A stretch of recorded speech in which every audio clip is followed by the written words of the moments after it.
Здравейте, колеги, то е Сари. Много ми е драго да се видим, макар и по виртуален начин. Благодаря за поканата.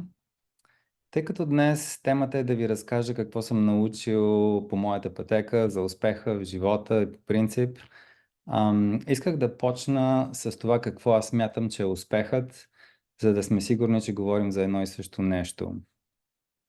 За мен успехът не е крайна цел, е начин на живот. И защо това е така? Две причини. Първо, професионалната кариера е нещо, което е десетилетен маратон в неясна среда, за да стигне човек до някакви сериозни резултати. Така че човек има нужда от система, която го поддържа и го прави по-устойчив всеки ден. Това е маратон. Втората причина, която е по-важна от първата, е, че всъщност крайната цел в живота е човек да бъде щастлив всеки Божи ден по възможност. Така че ежедневният ритъм е нещо, което трябва хем да носи щастие, което е крайната цел в крайна сметка, хем да остава място и енергия за професионалните интереси.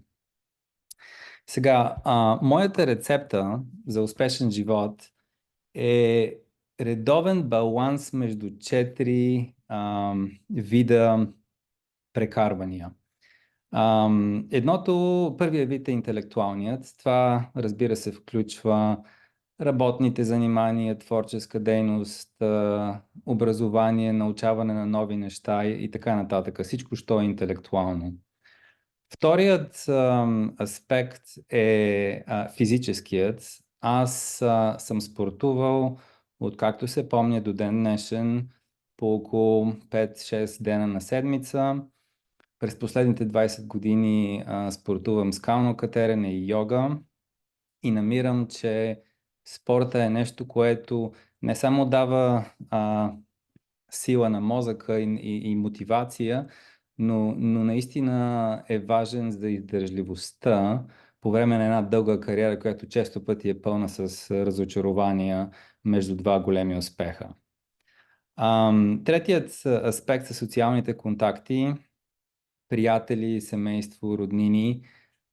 Е много важно нещо за поддържане на здраво емоционално състояние, което е абсолютно необходимо. И четвъртият аспект е духовността. Духовността е нещо, което хората намират на различни места. Някои хора го намират в религията, други хора го намират в стари билки, в Амазонската гора.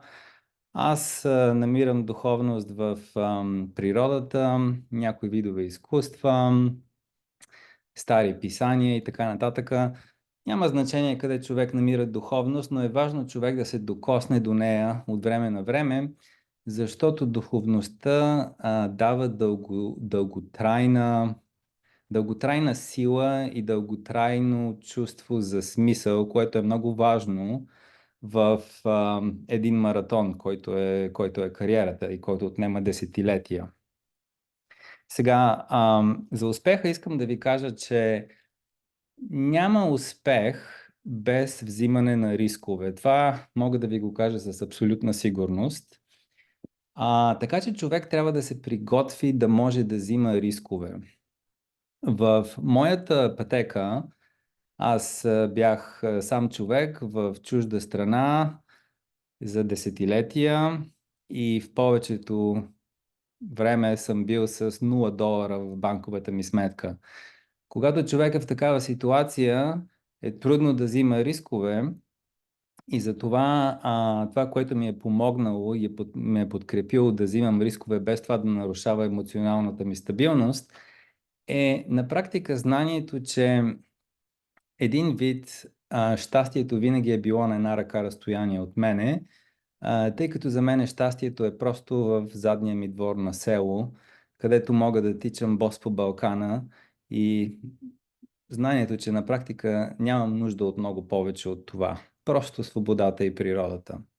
Така че е хубаво да имате нещо от този вид, което знаете, че винаги там за вас. И всичко останало, кариерата и така нататък, е просто една забавна игра за екстра кредит, дет се вика, и е важно да не я взимате много насериозно. Сега ще ви кажа едно-две неща, които са по-конкретно свързани с професионалната кариера.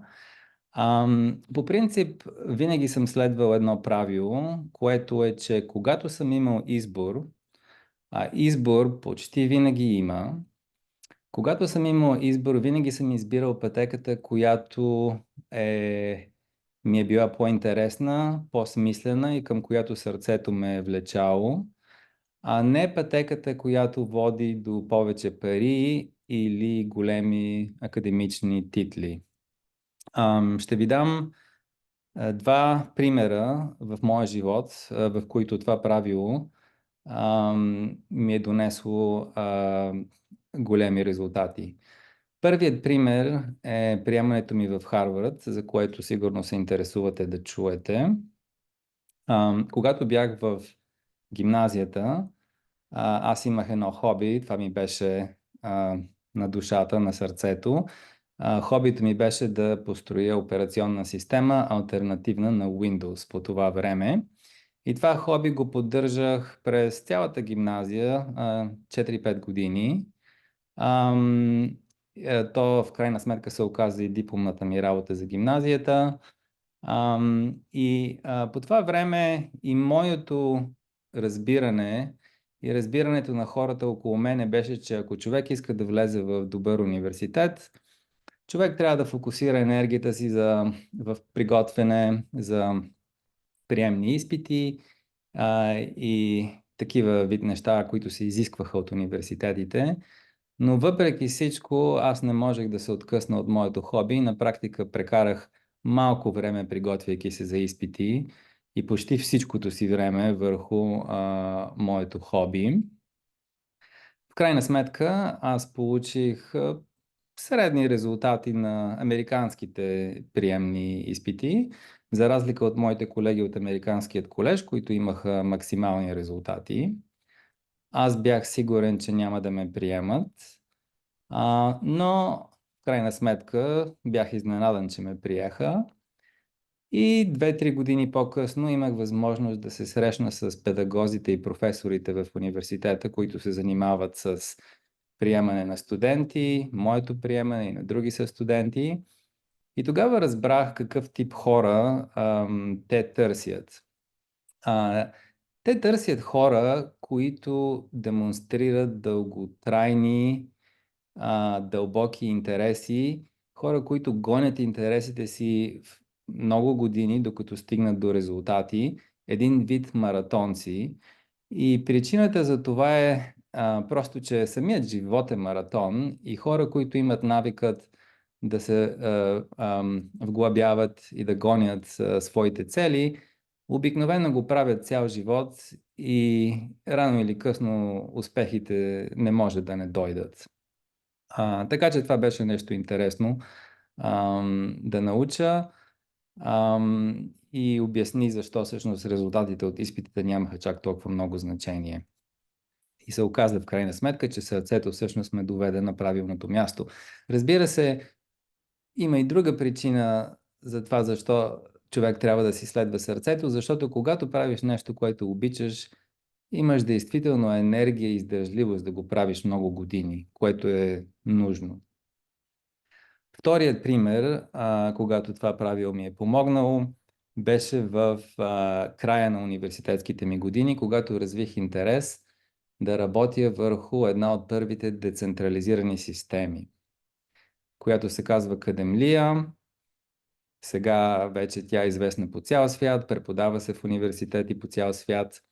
Но тогава дори терминът децентрализиран не съществуваше и тази тематика беше екзотична и от никакъв интерес нито на академичните среди, нито на бизнес средите.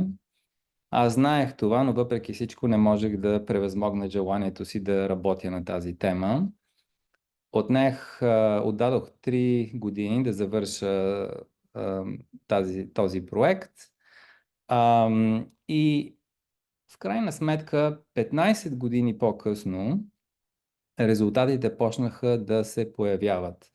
15 години по-късно, първо, системата беше станала много популярна и аз получих моята зелена карта от американското правителство за а, моите за допринасяния в компютърните науки, на практика свързани с тази система. 5 години след това, пак във връзка с тази работа, получих позиция в Protocol Labs, което беше много приятна работа с изключително количество творческа свобода за мен и което 3 години по-късно ме доведе до днескашната ми работа, което е фирма, фокусирана върху моите идеи и с възможности големи творчески възможности и възможности за среща с много интересни хора по цял свят, за което се чувствам много, много привилегирован. Но, както казвам, пак този пример показва, че всъщност когато човек следва сърцето, обикновено тогава идват най-големите резултати, но отнема време. Сега, още едно нещо искам да ви кажа за успехът в професионалния и социалният смисъл. Няма успех на този свят без човек да направи нещо, което се ползва от други хора. И тъй като това е истинската цел на успеха, да направиш нещо за другите хора, една неминуема стъпка в успеха е да комуникираш брилянтните си идеи на другите хора. И това всъщност е много деликатен процес, който е толкова сложен, колкото и самото измислене на интересните технически идеи. И във връзка с този процес, известният професор Уинстън от MIT, ще цитирам неговият съвет, той казва: най-важните умения за успеха са 3 неща в следният ред. Първото е, човек трябва да има умение да говори, второто е да има умение да пише и третото е да има умение в някаква техническа специалност. Причината заради този ред приоритет на умения сигурно ви е очевидна, но аз ще кажа набързо. Когато човек се опитва да рекламира собствените си идеи, които живеят само във вашата глава, първата възможност, която хората ви дават, е да обясните за какво става въпрос в рамките на малък интервал от време, 15-20 минути, вербално. Ако успеете да ги заинтригувате, тогава те ще ви дадат малко повече от тяхното внимание и ще прочетат публикациите или есетата, които сте писали с малко повече детайл. И ако и тогава продължите да задържате техния интерес, чак тогава те ще се обърнат към това да инвестират много време и да пробват вашия продукт. Така че не дейте да забравяте класа по литература. Последно искам да ви кажа да не забравяте да отделяте редовно време за игра.